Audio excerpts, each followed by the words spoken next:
I'm Steve Payne. I'm the editor of Canadian Contractor magazine. This is part 2 of the 90-day profitability challenge. I'm with Mike Draper with Rental Advantage. And Mike's our resident contractor coach.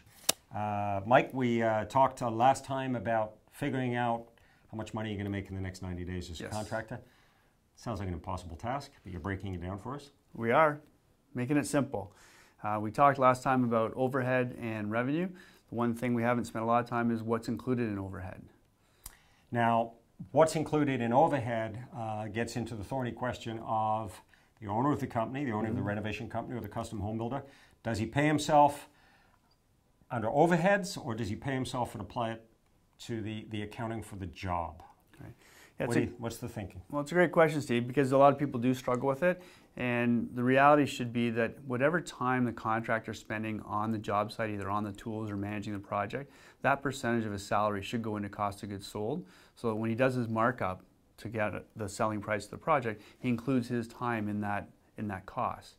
If he's doing admin things like accounting or finance, those should all be in overhead. And so you may split it 60% of the salary goes into cost of goods sold and 40% goes into overhead.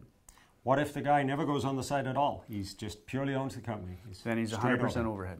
Yes, okay. Absolutely. And your members, your contracting members of Rental Advantage, is there any trends as to where they're allocating those two things within your membership? Well, again, the general rule of thumb is make sure you're allocating the correct percentage to the category, because you really want to make sure that in your total job costs, you've included the owner's salary if the owner is working on the job site. Because if the owner isn't on the job site, they'll have to pay somebody else to do that work for the owner, and therefore there won't be enough margin left in the job if they haven't included their cost.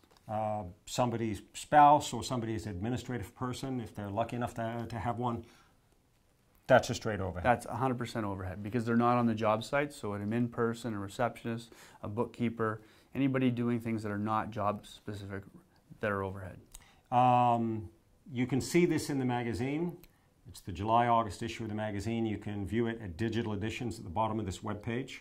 You'll see the 90-day profitability challenge, and Mike's got some great little charts where you can see these simple costs broken out. We've got the revenue from the jobs. We've got the cost of goods sold.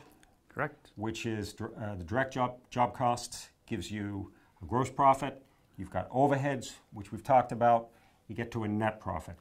There is going to be a net profit, right? Absolutely, and you've got the formula down pat, Steve.